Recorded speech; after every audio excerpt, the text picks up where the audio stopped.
Darcy Madsen is joining us from the heat of the summer in Central Texas.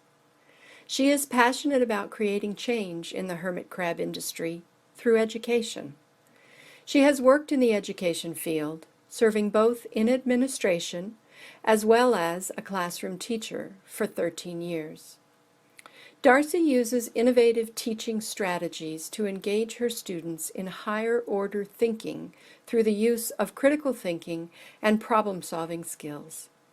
She creates a collaborative learning environment that encourages her students to have a growth mindset where failing is learning.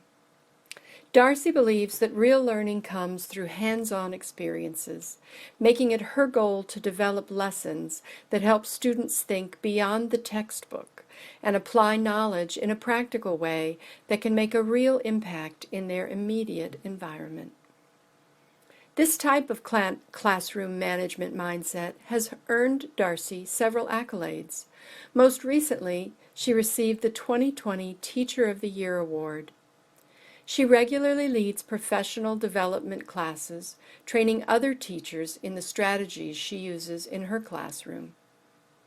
Darcy stumbled across owning hermit crabs after a family beach trip to Port Aransas, Texas, when her daughters found the hermit crabs in a tourist beach shop. As a family, they began researching proper care for their new pets.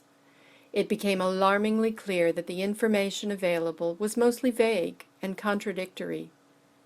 Darcy found the LHCOS Facebook group and knew right away that their research-based care guidelines aligned with her teacher brain.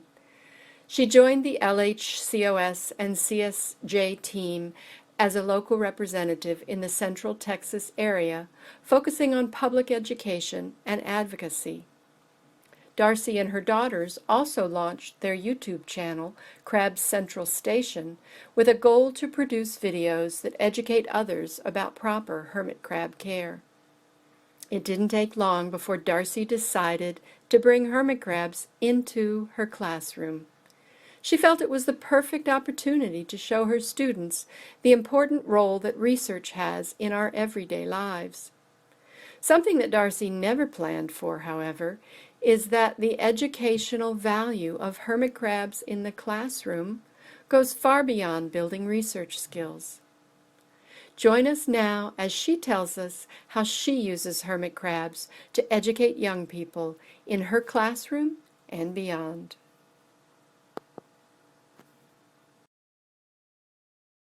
Hey guys, welcome to CrabCon 2020. I'm so excited to be here with you today to talk about the educational value of hermit crabs in the classroom.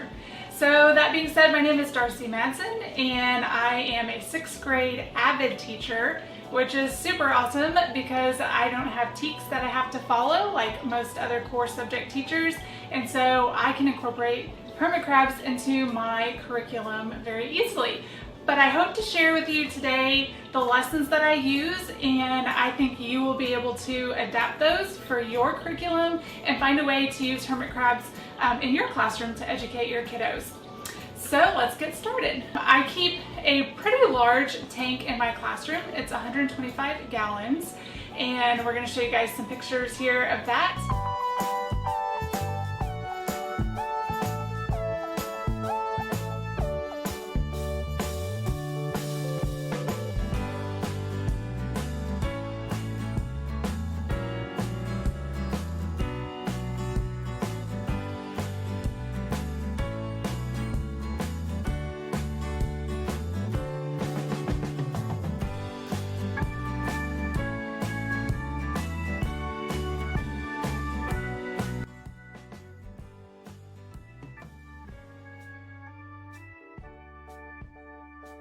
Right now it's summer, and so I have my hermit crabs right here with me for the summer, only because we actually built a brand new middle school that we'll be moving to next year, and so I had to tear down my tank.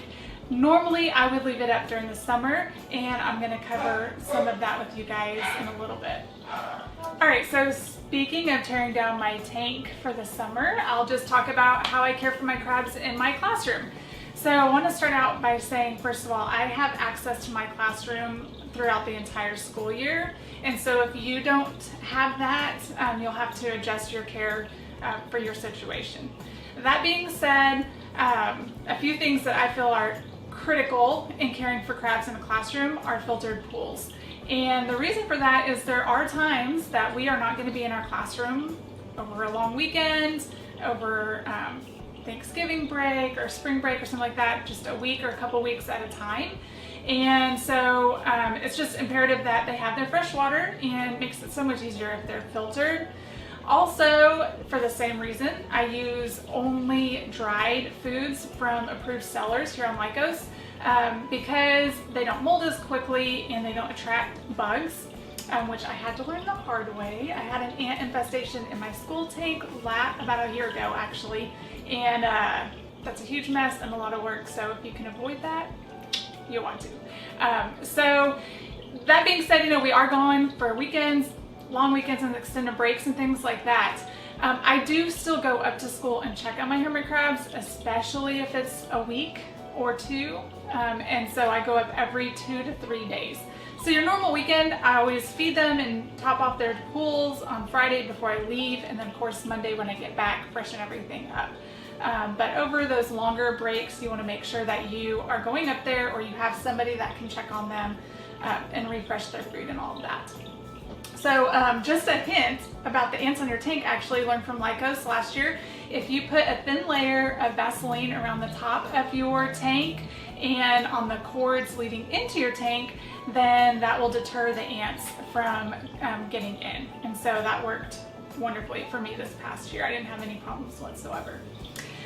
The other thing that I think is really important about your school tank is to still offer all of your foraging foods, and so your leaves and your bark, lichens, worm castings, green sand, and all that. And that especially helps since you're gone over the weekend and things like that. They always have foraging foods to look for. But I did want to mention an awesome program through Crab Street Journal called Claws in the Classroom. And I know that they helped me get my tank started originally. It's a great organization where people from Lycos and Crab Street Journal donate items or money to support teachers as they start their tanks and get this program started to educate their students. So check Crab Street Journal website for further information about Claws in the Classroom.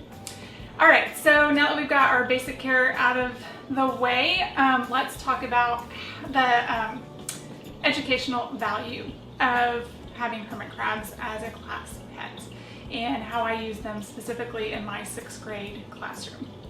So I usually do this towards the beginning of the school year for a couple of reasons.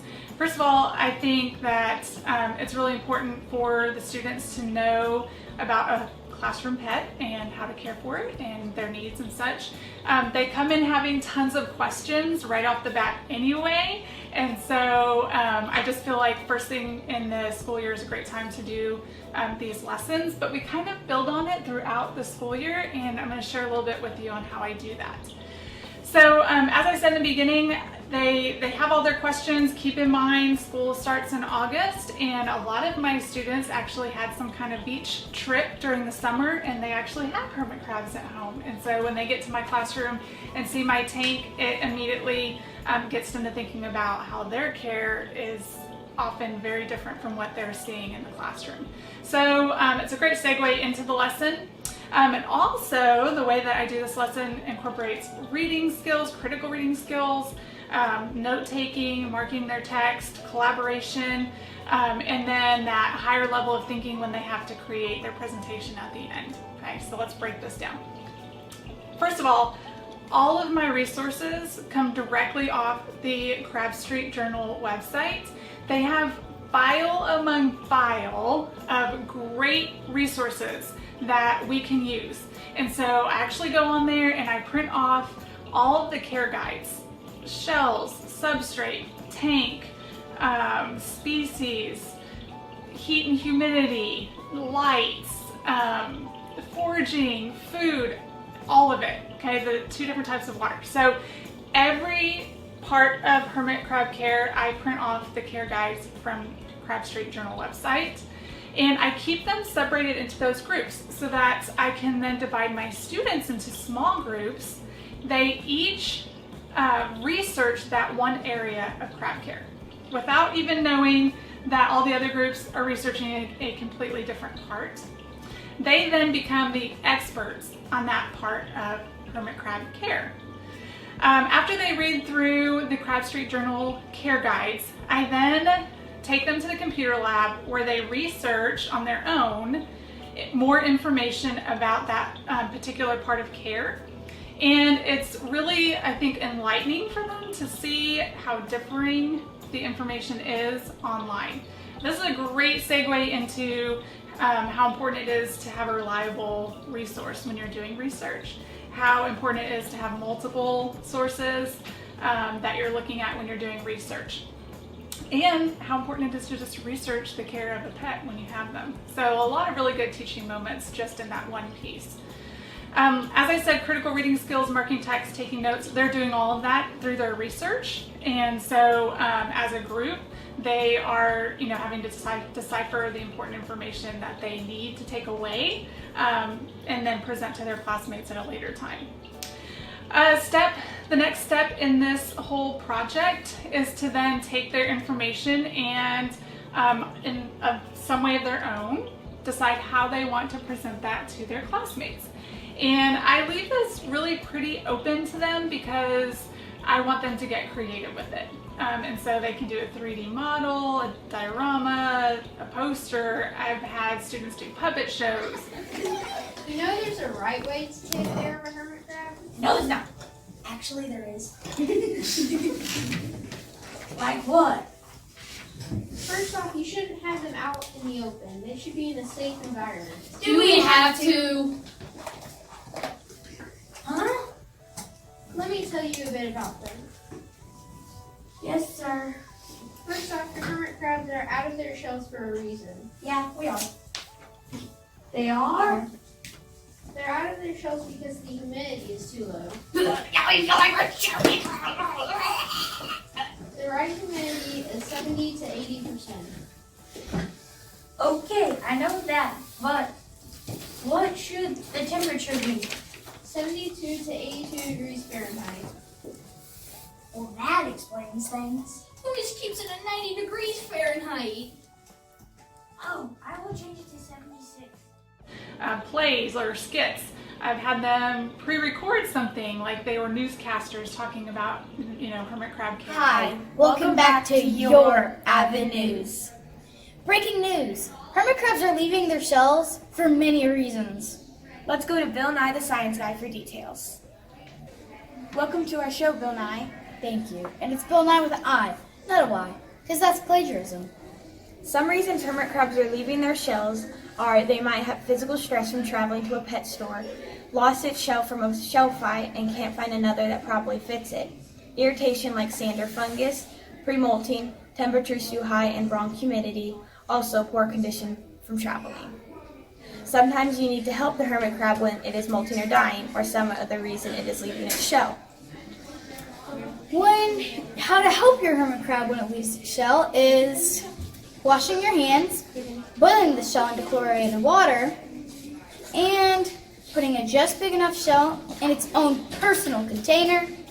Thank you for watching our avenues. So I've had tons and tons of really creative ways that my students have presented their topic and their information to their classmates. Hermit and me. Today, Mommy brought home a new pet.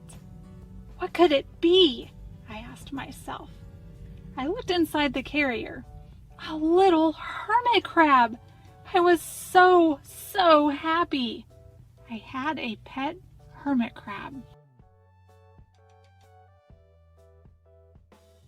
I took the cute hermit crab to my room and placed it on a table and watched him move around. I named him Hermit. The only problem is, how do I take care of Hermit? Mommy came in and said, "It's time for bed." But I have no place to put Hermit, I said to Mommy. Mommy stepped outside the door and brought out a wire cage. I was so happy. I put the cage under my window. My mommy tucked me under the cover and I was almost asleep, but I heard a cute little voice. I looked beside me and I saw Hermit talking to me. That was not the only weird thing. I was tiny. Hermit said, "Never put hermit crabs in wire cages. We don't like them. They hurt us." Then Hermit said, "Let me show you what we do like." I said, "Okay." We went over to his cage and he said, "Never put us in direct light, okay?" He climbed his way in and said, "We like humidity, and there's no humidity in this cage right now." Hermit then said, "You need to create an environment that is as close as possible to what we experience in nature. We want it tropical, okay?" Then Hermit said, "Now you are a whiz with crab-a-tats. Good job." Then I went back to the size I was. Now I know more about hermit crabs. Bye. See you next time. The end. During these presentations, the rest of your class is taking notes because remember, each group has only studied and researched one aspect of hermit crab care. And so they are now responsible for gathering the rest of the information on their classroom pet. And so that's really concentrating on their listening skills and things like that too. So the final step in this project really becomes a class discussion that we do at a Socratic Seminar, where we come together, and now that we all are aware of all of the misinformation that is given about hermit crab care, and we are now enlightened on the proper care of these hermit crabs, the students talk about how that affects different animals that they've had, how it affects their pets at home, and this discussion just evolves within the students. And usually, well, it has for me in the past anyways, always led to this realization that we're not always given the correct information when we purchase our pets, and that not all animals are treated like they should be. And so from that brings in the idea of what I call my passion project. And so students really begin to research what they're passionate about, because passion in somebody actually drives the desire for change. And granted, not all my students, their passion doesn't end up in hermit crab care and advocacy like it did for me. It does drive their own personal passion in some way. And so the next lesson that I take from this is to allow them to explore that passion and how they can be a beacon of hope and change within that community of what they're excited about. Something that comes out of the passion project that I didn't necessarily plan as a lesson, as they're presenting their passion projects, and then we again close in a class discussion, Socratic Seminar type thing, is that students really begin to recognize that you can have different interests than what your mainstream interests are, like football or gaming or something like that. And for those kids who maybe don't feel like they fit in, or like maybe the things that they're interested in is weird or something like that, this whole process really brings to light that it's okay to be interested in different things. It's okay to be passionate about wanting to make a change. And let's celebrate that we all want to be the change in our own communities and in our own world. And let's celebrate that we all have our differences in the things that we like or don't like. And that we can support each other, even though it may not be our own passion, we can support somebody else in their passion. And so that's kind of an unintentional lesson that comes out of this whole process as well. And so, can't plan for those little gems. I also want to mention that again on Crab Street Journal website, they have lessons there, and so it's a great place to start. If what I'm doing seems a little bit too big to tackle right now, we can start small and grow and build on it over time. I also want to say to those of you watching this talk who are not teachers in the classroom, You can also be passionate about educating your community about the importance in hermit crab care. So something that I've done outside of my classroom is having talks in my local library. Again, kids that come that may not be in my classroom because they're younger or older, but still that's part of education, and that still is advocating for proper hermit crab care. I like to schedule dates around spring break and right before summer lets out, and then again at the end of summer, because that's usually when a lot of the kids in my community are going to be looking at getting hermit crabs or have recently gotten hermit crabs at home and need to learn the proper care for them. So I just really encourage you guys to find a way that you can get involved in your community in any big or small way to make a difference for our hermit crabs. Thank y'all for watching, and take care. Happy crabbing!